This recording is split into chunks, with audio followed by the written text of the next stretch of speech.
رادیو دنگی گل، دنگی آزاد و زلال، دنگی هری خوش، دنگی ویا. جه برنامه کلیدی هنری امثال و حسکرین خواه جبو همو گهداران ریدکن. باشور، باکور، روش آوا و روش هلات، دروی ولاد، گریلا و چیاین آزاد، همو گرتین آزادیه لهر طاقکی لهر باجارکی امثال و حسکرین خواه جوار ریدکن و جارک دن به برنامه دن به کلیدی خوش ام جارک دن بوارانه. جارک دن به برنامه کلین هنری انبارانه و به میوانک دن گدارن هجا ایرو میوان و خلق مج باجار حسکیه میوان ما محمد بدران باوی کوا. محمد بدران باوی کوا دنگ بیجه و جی خود ناو کوم دنگ بیجی دا دگره و کارو خباتن خود ناوندا چاند و هنر خابور یا باجار حسکی جی خود دگره. بله باوی کاوات بخیر هاتی برنامه ما یا کلین هنری وی خیرا خودل تبه وی تدناف خیره دبه ایرو گوه امکرن میوان خواه ده رادیا دنگ ولات گاوا گمرو دبه رادیا دنگ ولات چه تیبیرا مرو ولات کی مروی سر بخواه تیبیرا مرو اولات سر بخوشی چلو مری آوا بکی چلو شخور خبات جیر بکی چلو کار جیر هاتی کرن چاو هاتی کرن مثلا جسد سالا افکارای هاتی کرن حتی نی گمگیان وی استا آنکاگ ام دوی غرفا نابینا چار دیوار رونشتنه ام دنگی خودی گینن و ملتی خواه ملتی حچی چار پرچه کردستانی چه گلنگ ولا گداری دکه ام سپاسیاوان دکه و ام دنگی خودی گینن وان حچی کردکی لکو هبه ام سلاوی خوشیر دشیرن و ام دبیجن لچاندا خودی درکوین و لخباتا گوی بسد سالا گوکریه حطان هاکا لی خودی درکوین ایرو دم هاتی دما گسر خبونه گم کاربن آزاد بش بله براستیجی ام پر کیف خوشن و کو ایرو میوان برنامه ما و نهاجی کو همی ملت ما گهدار دکن ایرو امی هنکی گهدارن هجا و اگر وسا دستور حوال ما کو لسر تکنیکی و لسر وبرنا و برنامه اگر دستور ون هبه امی ایرو و برنامه برنگی کی تایبات برنگی کی وسا بدنگ بیجی به ستران فولکلوری بدنگ بیج و هنرمند محمد بدران باوی کاورا می در باس بکن بله باوی کاوانها ام بری هر تشتیکی مکی گهدارن ما بلا باوی کاوا هنرمند محمد بدران هنه کی جنیز داناس بکن تشکو داری کارو خباتی تنها بیرنگی به چه رنگیه تا چاوا کار دکی ام هنه کی جگهدار را ویتشتی بیجن باوی کاوا شخوا دست پیکاوی از یکی ولات عمودی می جگنده جرنکه جگیره دایب عمودی می یعنی تقریبا شغله کیلومتر که دو ناقبای عمودی دهیه دنگ بیجیش کو مزفت کر چلو مزفت کر چلو مگرد یمکن مثلا اوایات دهات و چاقه اوده هبون مجر دو گوتن کوشک يعني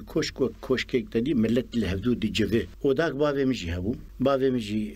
اوجي مختاري كي كنت جرنكي هو دوي شاغيد تينغو مثلا دنگ بيش غاوا گتت بي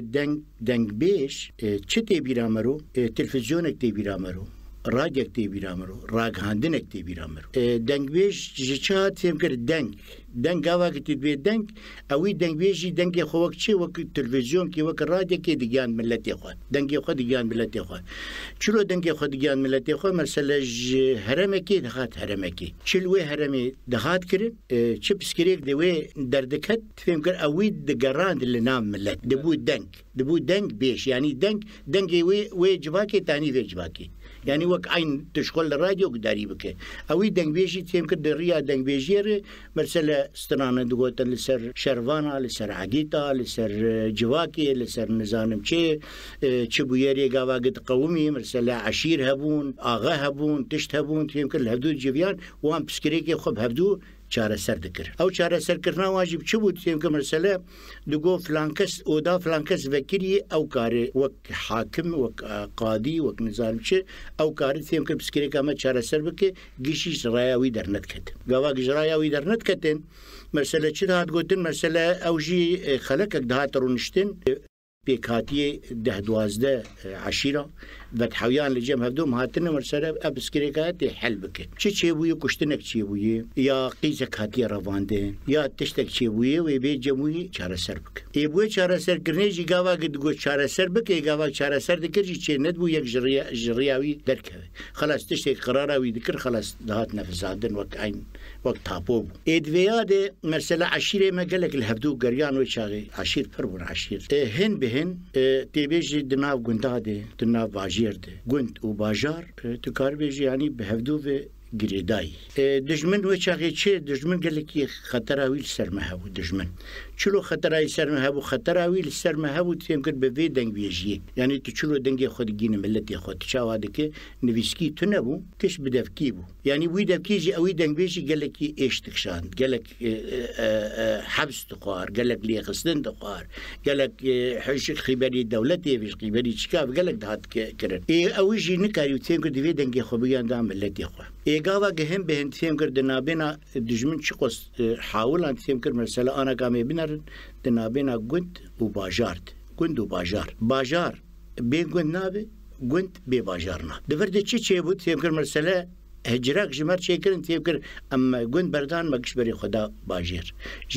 بري خوشبو چه دا باجير يعني باجير دوك ام دخلت ستراندن باجار مزني فري كسكسي ناسناك دقنت مرسله بابك هوا والله دنگ بيجي دك مرسله معروف خوياي ويكر اخباريا ما بك ويبي دولة بقاركا ما بك رجادي ما بكشين او يا مجبور دبو كوشت دهات بلد هم بهن سيمكر دفرد قند ما فالا از د دريافه برنامج دنگ خوديگين محچي ملتي ما فقر السر اخا خسر ولاتي خسر سر قند خوي كب قند رسن او قنديك بابو كالا بجوتا جود كريه تدبجي قريه تبري خديت بوي مدنيت نكافي جمر دي قند بمفقري داي هبن بس انا كا زفتانك دهات سرمدي زفتانك دهات بس وي حرسي ما زفتاني ازدانت كنتم باجير طيب مش تخوار شخور بالا خوب دي مثلا هيك مش مالا مبون گوشت مش مالا مبو آوا مش مالا مبو آوا حي يعني تشتيك تبخ سيا بيكاتي تج هندري تبو تشتك جباجير شخور ندكر انا تسري سويت تبوي مدنيت شيء مدنيت سري سبيت راب سر خد تدبيريكا خد تدبيريكا تدي تهر الت فراخش بك تاريخ دكان او قشتاب كرت تيمكر برسلا هوايا شهاد كرن تيمكر تأثير دشمن لسر ما هاد كرن دشمن عملو فرد كرن هشت تيمكر قتشي قام فرد ببن تيمكر قام دفجي قندي خو بكرن وامهرن ببن مدنيت بافك هو نهاتا بحث كر ودهبون بتايبات لقندي وداي بافي دهبون ودنا ودانا دا جالك تشتهات النقاش كرا يعني بيجن بسكريكن جواكي وام بيجن اي جند و اي عشيران و اي دردوري يعني وده هر تشتهات النقاش كرن او ذكرن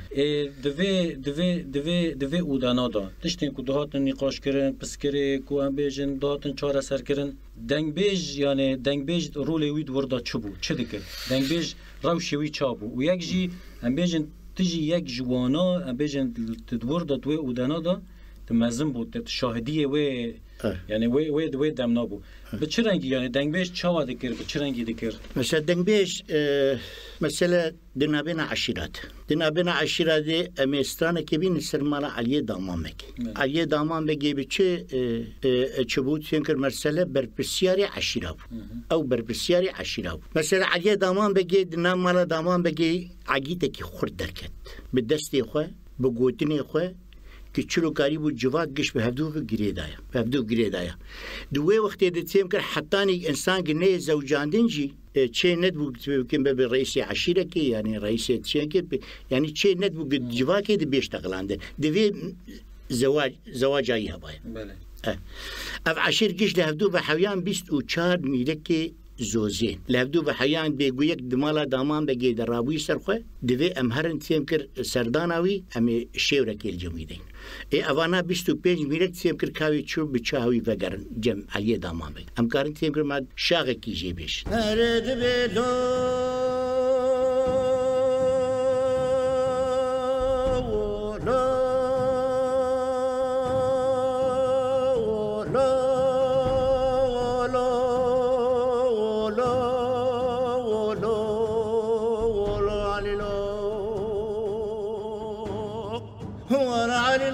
و سوامت سواگ خیره رو کام درکتی شمالا خودی شو شمالا خواهدی چراوی دوری دنیا یاویدی و دامالا تمام وگی و دا شوری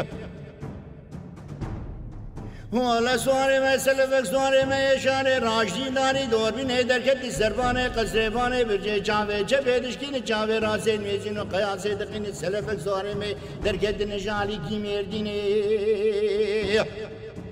والا سواره کی دائی پیشے کم کولو سوار کی خسینی بیعانی چی قصبانو دینا خودم بھی سواره ہانے یوایا تیاری میری چیئے خود یہ 1007 سواری جنگی آمائی رو مسافر لودا مالا داما بگے لودا شیرے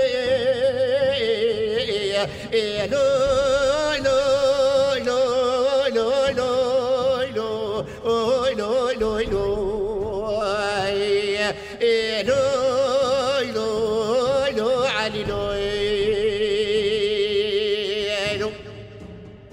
ولا شارع بس بيبان غلام وقد بالكرات كتب مالا بابي شو جورا بتختار زيريني بكشين نالي كي ديواني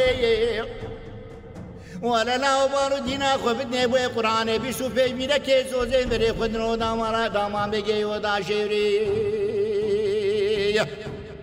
ولا بارو دينا خفتني شيري اسباتي للتولي حمي ميرا كاتي لدري ديواني همات في حياة علي دامان بقينا يسر شوري شور بطالب يقدر بيا لو لو لو لو لو لو لو لو لو لو علي لو بالا خبدي بيستو بيج ميلك تين ليفت حون حطاني جبسكري كوان شهر السر ببي جبسكري كوان شهر السر دبت يمكن مثلا بابي وان شبو رحمتي او مارشينا بابي خو شينا بابي خو زفتكر دجمن شو قسي هات سرمه بالا خو بدي بالشو قسي امجهف خسن امجهف برباد كر نجدن او عشيره مي مزن او عشيره مي بردو جريداي دات جريدان بردو شي بقول يك بيك جبريكي خست يعني دجمن شلو كر شر هات شر علي دامان بقيكر او اللي تنك تنشتا كي سكني اللي تنشتا مسألة تيار سكن دولة تنشتا تيار سكني عليه دامان بجيكت والكيف أجر ويجاري ويجال تيار بجر والتيار بجر عشيرة ما جيش يقولوا بفي رنجي تيمكش برهب دو خستن يعني تيمكر عشيرة كردا عشيرة مزنبون عشيرة سركبون يعني دجمن شقو سيتين قرقاوا دخات سروانجي نكاري ببوان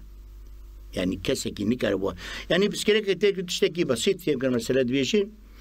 حركة ساتي دولات كردستان درباسوي شركية درباسوني بس بتشيكا كي تيجي بن رايا عشرة كردات إلا كي نشتي درباس بي اسكندري حف قرنين اسكندر هاتي جاوا درباس بي الويدا كي البيشا اسكندر سكن بيم قبول لك ناو عردي مر درباس بيشا اسكندر سكني هناك جير بيجن تيمكر دبي كردا بير شركية وهناك جير بي بير شر نكري اسكندر خسروان داي آلي بس نا دبيجي تقريبا دور صد حزار عسكري ترك اسكندرجي دور بريك بريندار بون انها تنكشتن حتى اسكندر سروان بقري ولوجيتي قلت بابك هوا براستيجي يعني تشتكي برجرين قلت يعني دبي صحباتي مدى انا هاجي بفي رنگيه دجمن كرد بشتي كردكي دغري جبوكو كردكي بمخينه بشت هاجي لويجي فدر يعني نهاجي دفي دمنا دجي بفي رنگيه يعني دجمن ما يعني بالصالانه يعني شكافندا وحياه نهاجي هم بيجن بفي رنگيه يعني مجهف دخين يعني جبالكو ناس صحباتي ما ونقاشي ما براني لسر دنگ بيجي براستيجي تا خوش شیرو وکر یعنی تا شیرو گوت و تا شیرو وکر نجی گوت یعنی دوردا خویا کر کو یعنی رول دنگ بیج و دمه دا به چه رنگی بود تا دست پکیجی گوت وقت دنگ بیج بویا رو تشت کو چه دبون برنگ دنگ بیجی دو گوت جبو کو ام بیجن ات کوورن زانبن مثلا روش چه بویا دوردا با وکوانها جبر کو تجعاموده یعنی جعاموده و جگونده کی جعاموده دمه هم دبن عاموده و في آلیه دربیسیه و آلیه قامشلو يعني دائما بين قامشلو اشتا نسيبينه وقزل تبا وميردينه واشتا دربيسيه وعموده دفردا دوي دامنادا يعني تكلي ونوبري ونسيبين وميردين وفي آلية بتشرنجي بو چا داينستان بارها بو اشخاوي چاقي مسألة چه بو خط اكتريني دورتا مدبو خط اكتريني دورتا مدبو چونو هاتن قال لك خشبو يعني مرود شو هذو ميردين جار بكر دلكم قريا جاي أمريا دلكود قريا تسربست شو هنقول مثلا خطك حدودي هبو راس وخطك حدودي نأسيبو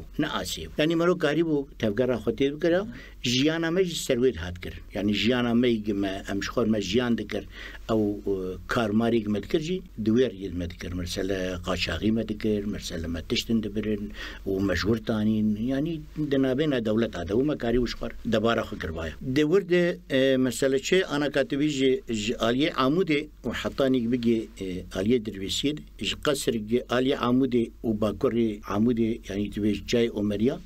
قصر جنب سر هبدو شون أمنت هاتن آلية درويسيد شونو هاتن أما قالك وردو شلو وردو تيجي مسألة جاي أمريا داد كاتن جامعة خاتن دنگ بيج بون وداد مزم بون شرفان بون قالك تشتن هبون تيجي مسألة قريبون ما قريبو شاكر وشاغي بده جرا عسكر ما قرتي موي دستونيجي كري داي حتى من درواش يالي بونه مسلحي ويجويد استند في مسلحي ما تبدا خرادكر دعوت ودك حتى قم دشوم مسافه خد استند سلاحي الهفد خص خلاص كر بيكون دقيان شيء وشاغي دولتها ترك في يمكن بدون ما نتكت بله بدون ما نتكت شبو خطا جمركي بمشهد شون دوتن بهسباو مدشون هاتن او شاغي بهسباو دشون هاتن يعني دورد يمكن كارك ما ذكر كاركي قالك باش ودناف جواكي جيده مسألة شلو هاتن كرن يمكن دنگ بيش جور هاتنا دنگ بيش جور هاتن مسألة أنا كاسترانك لسر حسكرنكي هي بله سر حسكرنكي هي حسكرين شلو دنابنا شدي دنابنا يك جني يك جقيزة أبي خوحستك شقيزة أبي خوحستك أجني جيتي جوي حستك جوي خوركي حستك جني كينا يعني نخويا جن جن دايما أمرو دي جن يعني أفتشوا وقت جيروكك شيء بويا نخويا وقت جيروكك يمكن نخويا أجني نخويا شخور عاشقي وي خورتي بوي يعني أف جيروك دوي دميد هاتي كرن يعني دوي دميد هاتي كرن شلو هاتي كرن مرسلة يمكن أوهين لو كنه شيء دبي أف كشك أجني دلدك حنجي لو سبهي خوشكه لو جي بشتي مازن دبي دلدك كش آماخو دلدك كش آماخو دي تيجم تبين قد بيبنا كنت فيك كشي تبين تيمكر أزيت أبوكو جماعة أجني جرد بيش أيوه أو جدف كش آماخو ناقرد بي والله أزي بيبين قاوا قتيني تيمكر مسألة تيسرلو تيسر وي بيشي نشيلك جماعة مقتك جويا بيجن أنا خزيت بيجي قتك ميجي بيجن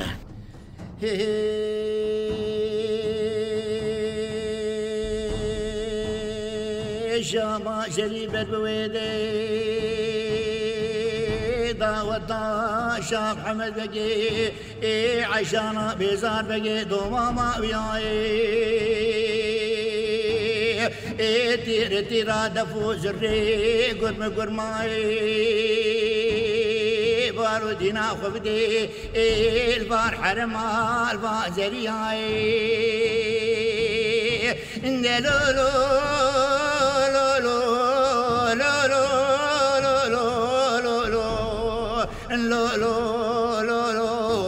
كرابو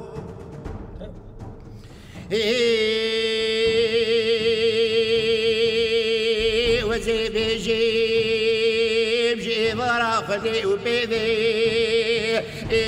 بدي شاب حمد بقي دستي عشانا بيزار بقي قرتياي وبري وداي قسلو قناغي بلي جيزافتي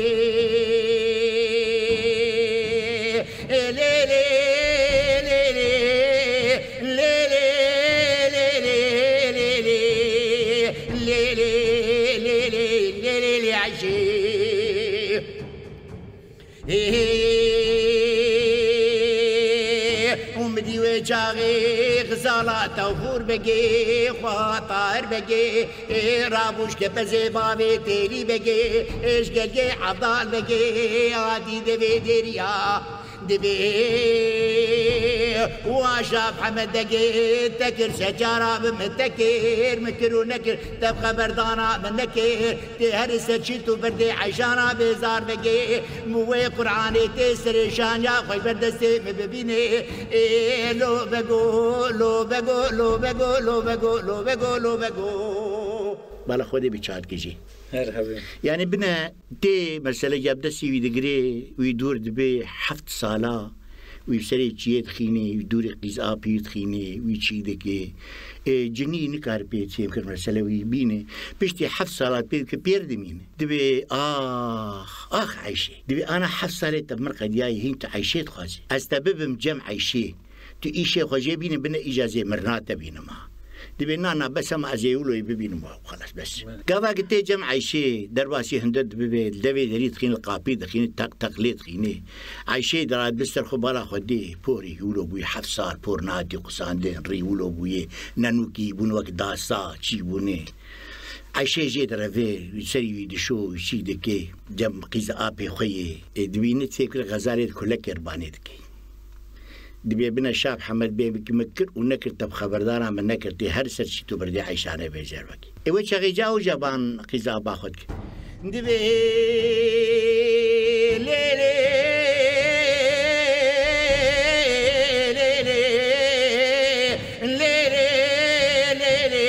لي عيشي لي عيشي دوت مامي درابي درابي بدلك زافتي شمر بيني تم درخيني سرباني برجابلي نلي عيشي شو قصدنا جورك بفرما بقسام تسمامي تشيريني ليلي دوت مامي زاربي أو ساعات عبري ماي بنا مرسلة شاي تيبقى بنا حسكرين جيتيد هبو وشر جيتيد هي وحرتش تفهم كرد دجواتا كردي دي كرد قلكي زنگين بو بچاندا خو چاند وقت چاندا كردات تني جمرول چاندا خو مقاتب به جبر چما جمرول به لي مقاتب لچاندي مقاتب چاند قلك تشتي يعني چتيد هبون تقرروا بيجي تشتي ملتين بين نزاني وبين نحس يعني او چاندا مت تيد خوياني دكر چاندا كردي قلكي دولمند بونا خو حتى بچاندنيا خو حطاني تذكر مسألة بجوتي خو حطاني بأودة وتقاليدي خو تقاليدي واني جواكي تقاليدي واني ديلاني تقاليدي واني تبي شيء حرتش ديوان قريداي بون دو وقت أكيد قريداي بون مثلا دو دعوتك شيء ببايا دعوت شيء دبون دعوت يقولنا شيء دبون بلكي صادبان تنون سازبان تنون تيم كنت تبشتي بستراني خوي كوفندي ديلانا خو بقري تاني دنگ يعني تاني دنگ هاي سي خورد سري كوفندي بقري ودنگ دبيجن او يتليفل جرين اوش ديلانا خدك اوش ديلانا ام سترانه كي ديلانا متشتاغو داركن ولا متشاوات غوتن علي كارم ازاي ولي كاربن دبي لميرجي رشكولا او لميرجي رشكولا او لميرجي رشكولا او لميرجي رشكولا او لميرجي بياتي جرداتي لميرجي بياتي جرداتي رشكولا او لميرجي بياتي جرداتي لميرجي بياتي جرداتي رشكولا او لميرجي او بيا ساكوك لميرجي او بيا ساكوك رشكولا او لميرجي او بيا ساكوك لميرجي او بيا ساكوك رشكولا او لميرجي او ساكو جيبك لميرجي او ساكو جيبك رشكولا او لميرجي او ساكو جيبك لميرجي او ساكو جيبك رشكولا او لميرجي او جيبا سيبك لميرجي او جيبا سيبك رشكولا او لميرجي او جيبا سيبك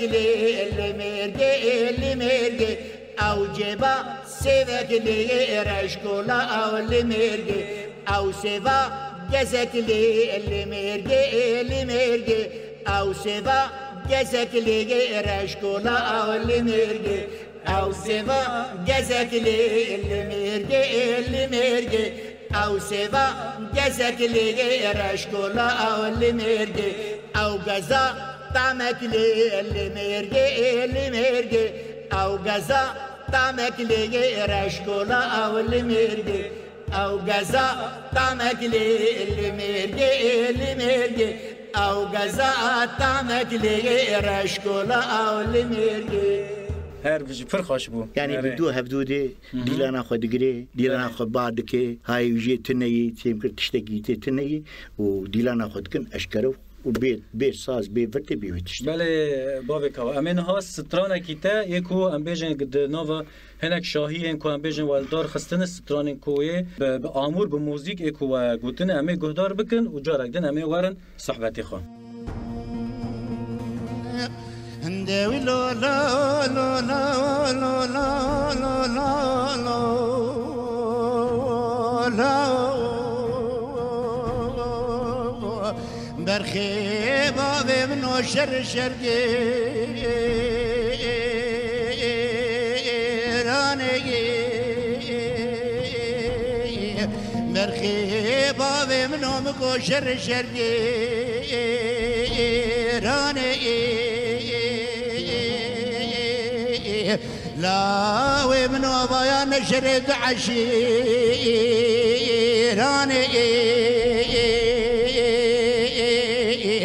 برخي بابي منو بايا شرد دولة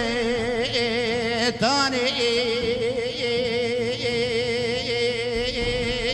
يا دي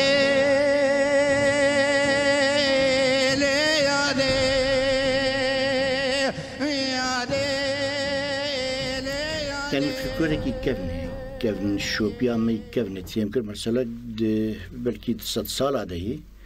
يعني اف جواكال سيرفانسترانا داي خوياني كرن غوفندگريا مثلا انا كاسترانا كده هي السر شاوي سر اوجي چاند كرديه مثلا غاوغ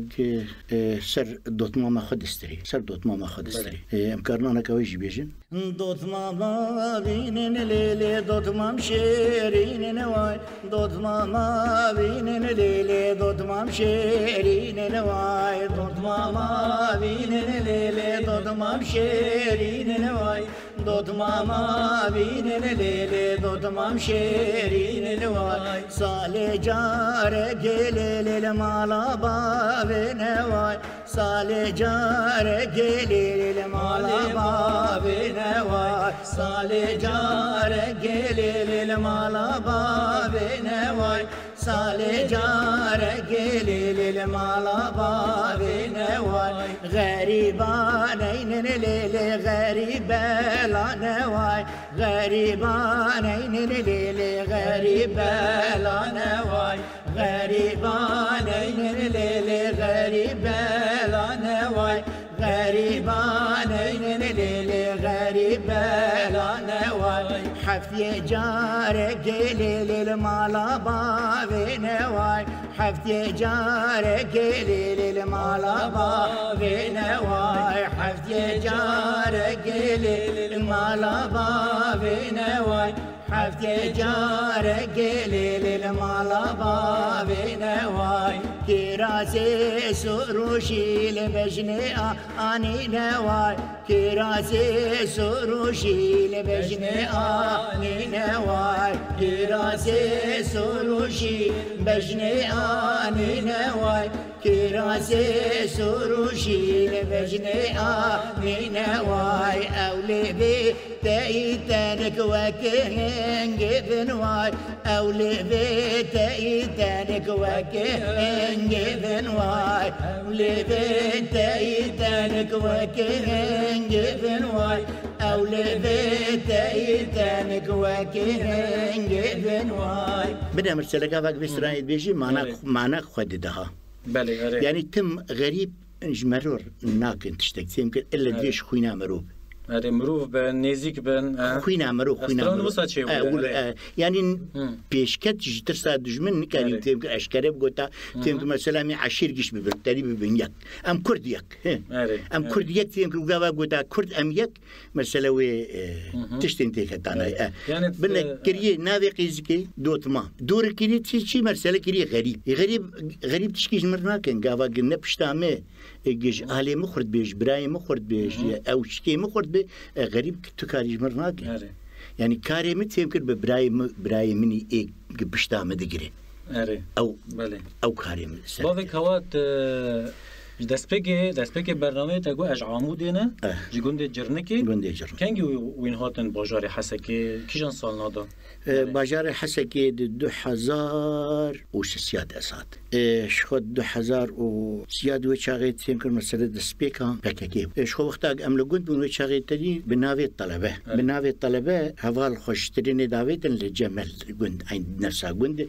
له وقت طلعاكي بالشفير مسألة تجار راستا عمودي تجمر دربا للزمورخي دربا تلزمور خص معناتها خنجيان راستا عمودي ويخشتريني بابش خشتريني داويت وقتا دربا للزمور خص كنجي او ترين ده بشتي ساعات سيب شاف او دربا واغليت خص مزاني بونكا خوجي ابي ام علمي بون شرطي دربا زاني بونكا خوجي ابي ام دشون بون علي كربون ما او تاني ما تقول كون شني تقول ابو مساله ام طلبان الطلبه هون شكاري دكن جبو كردا ام طلبان وشاغل نابنا هندري تركي دي وشاغل مثلا وقسي قال كي ما تقول كي حركات ما كردي دنامد خرت هبون بس ما بيرا يعني حطاني تيمكر تشاوغ ما بيرد برجي ما تقول قاوا كردستانك شيبه بحطاني كردستان باكر قبسرنا كف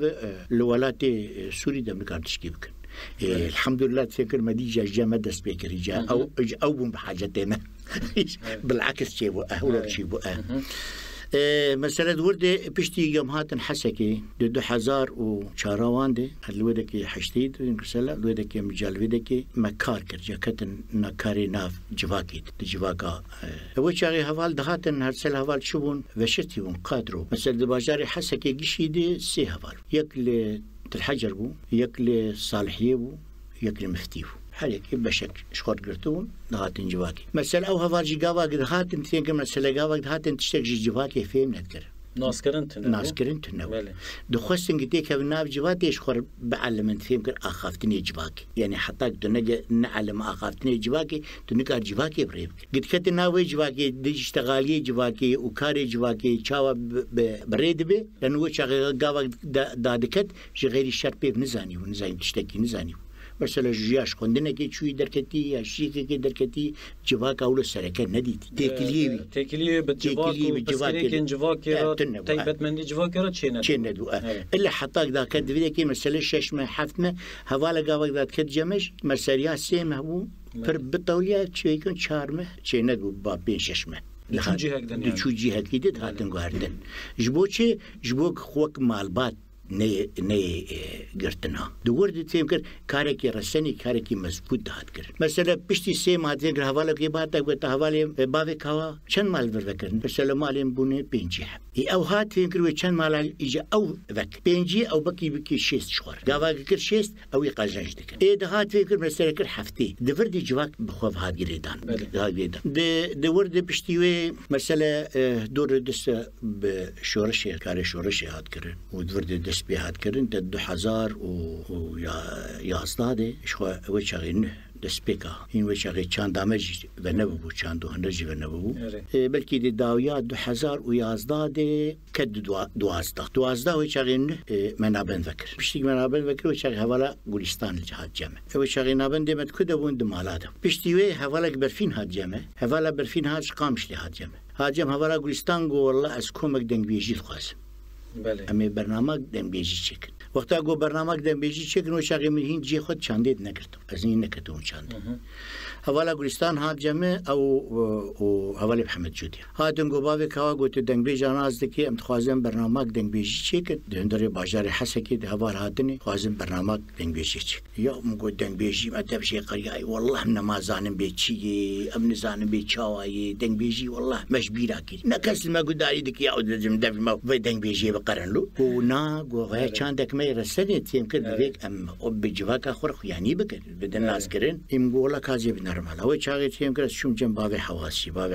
مدی ناز کرد تیم کرد ما اوجی آنی دنگ بیش اوجی چند حواله ما أنا قال أوروبانه أوج وشاغي مر علي كاربون تبليبون المهم دور يازده دنگ بیج معانی 11 دنگ بیج معانی مد سالا رشوده سه برنامه چیکن سر هتو دنگ بیج و چاقی ما سه برنامه چیکن گاوگ ما چیکر یا ایجاگل سر و چاقی تدی تلویزیون ما آرونایی بونه گاوگ هات و شاندین حتانی ایل دنیای تفی دگو کرو گو بعد کاوا تلویزیون درکت یعنی وقتش تکی عجیب تشتكي پر مزن ندیلو بعد کاوا تلویزیون درک والی تلفن و چاقی تلفن اردی بونش اردی و تلفونها من نسكني تنقر حياك ساعتك برنامج خلاص بيه حميش ترى ليه دخست حميل ليه دخست تنقر برشي كابون كان جدر كتنه وشلو شكري وشاوا كري جاوا قد أمشي تلفزيون درو دركتن خيو بشكي ولو هيرس هاد ماشي وكشورشك يعني وكشورشك بما خاطخو يعني كرن يعني قال لك خوش دركت يعني مثلا سي برنامج شاغي قدموا عندن حوالي ما يجي هاتو ونوانش مره تسجيل كره يعني بنا بيت قصي يمكن مسألة وشغل جواتا ما قصي المهد وداري كرن ذكر أنا كا مسألة بابي كوا درك بسر تلفزيوني أو كيدر كديرو ولا بابي كوا هو دبتفين دبجي وقارن له ولو وقت بقدر بونكي وكلو نما بيرا شاندا خوي رسن دبن يعني أنا تبين برنامج جمال تيريش جبري بحزارة اللي تهد جهداري كرن أنا داكتي بينسدي تأثيره وشيء يعني إنها خورتو كاتشين في زماني براني شو قدرت كن حياكو تانك بيجي وعم بيجي فلكلاري خوي كيفن قدرنا كن إجبرك قدري ناكن فينكم مسألة شنو ستراني واندر كتير مسألة زي دبيتا سيبيتا ستران كيبيش إجبر شيء تذكر مسألة وسترانا سرشة تيجودن تيجون سرشة شيء سترانا حركيبة ديسكو به كارم خلبا بكم كارم خب برقصين كارم خد تعذيبكم كارم خد نزق شابكم نافروكي يجي ندياري نه کردیتیه نه چانده لوی بهتر گداری دکش آچانده افجیته تاثیر دشمنه لسر مهاتی کرن اف چانده دشمن جبر چه جبر گفان تلفون می اوی خلیویش اوی دستا بله باندور خو گله کی سر مدیزی نه تینگر گم چانده خو خدی درکن یعنی چه قصی گم دوری چانده دکن هو قصی او کیف خوشته هم سترانه که گدار بکن چاوه کیفاتی یه جدینه نم گوچابه لنده لستنا بینگی استنا بینی لیلی ما خرابه نم گو گلسور بونی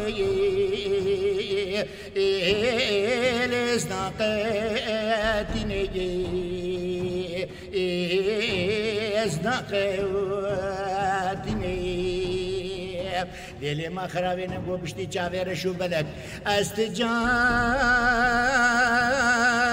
دلايا لي ناحي بنيدي اسناحي بني ليلي ما خرابين ابو بزي كندوا زاني لمجير عندي مجير عندي ليلي ما خرابين ابو خامل ديرا دكافلي كندايا إلي داوغي راندي داوغي راندي ليلي ما خرابين قدي بدستي خمنا بينا دستي مدي أمل دو خبيلن دشتو زوزائي لميرغو زفيي ميرغو زفي أبيش تسابا بيبا هربجي يعني نبري بريوي هبو اره بهر بخوازه ونتشتكي بها بهر بخوازه ونبابي داي نمقامي ويبو الجو كمان دستي خو دستي هبدو كم هبدو براوين مش بي ولاتي هرنا هم هبدو براوين دستي كرداد ناب كرداد رواندن هبو رواندن بربو رواندن بوه كوا براستيجي يعني برنامج ما بر دولمند بو بهاتنته و بآخفتن و صحبتته يعني براستيجي برنامج تایبت بو خوش بو ام پر كيف خوش بن يرو تا ميوان ما بو شخوا اجي قلكي كيف خوش بو جاوا قد بين راديو ولات يعني راديو ولات شتي بيرا برو هم اولو خوش بو نكرو ولات دي بيرا ولات اره اذا بلكي ان شاء الله تفهم كرا بين ولاتك ازاد ام جوك عالمي بيجي وام بتشعبي خوش بين تمني مجي انا جاي تقريبا دور حفتي و 4 سال بين سال عمري دريج بلكي ان شاء الله ام سروكي خوش ناخذ ببينن لأنه أفكدا هاتي كرن أفقش كداوي برخداناوي بأو فكر الراماني وي خسنا في جواكي دي أم بي حصان دي أم تجار جرك حطاني أم زاروك ما هبن جرك أم السر بيابن وأم جسروك يخرج وكشبن وكشاقرت جم دنام التي خد كار. بافي كوا براستيجي أم جي خوشن جارك دن جبر كتيرو ميواني ما بو. قدرن هجا أم جارك دن هاتن داويا برنامج كيدن برنامج كلين هنري إيرو ميواني من هنرمند ودنگ بيج محمد بدران بافي كوا بو. حيا برنامج كيدن بيمن خير وخاشية دا وين هر هبن هر بيجي وأمي برنامج خا بالستران أكدن جسترانين ما مستا بافي كوا أمي دوت ماما بين الليل دوت مام شيرين واي دوت ماما بين الليل دوت مام شيرين واي دوت ماما بين الليل دوت مام شيرين واي صالح جارك ليل المالا بين واي صالح جارك ليل المالا بين واي دوت ماما بين الليل دوت مام شيرين واي دوت ماما بين الليل دوت مام شيرين واي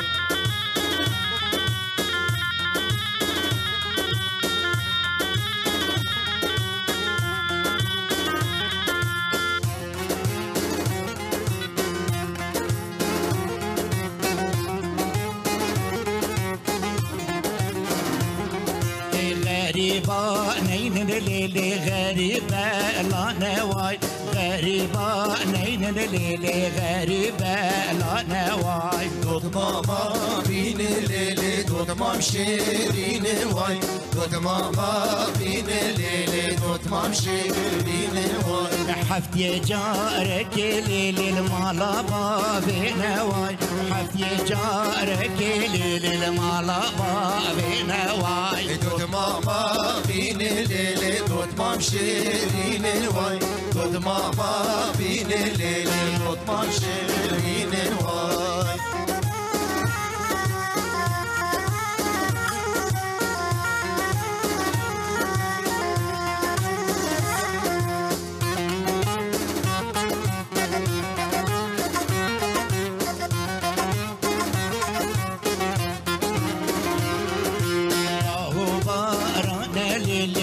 جودو ما نواي باهو بارانا ليلي مجودو ما نواي دوت ماما بين ليلي دوت مام شيرين واي دوت ماما بين ليلي دوت مام شيرين واي كراسي سروشين بجني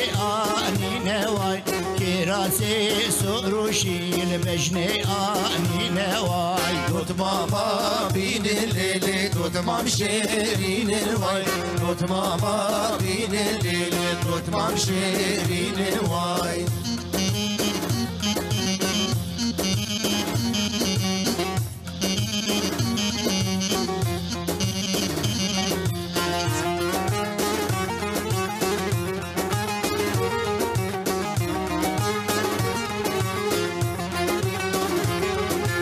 أولي بيت إيتانك وكهن جبن واي أولي بيت إيتانك وكهن جبن واي دوت ماما بين الليل دوت مام شيرين واي دوت ماما بين الليل دوت مام شيرين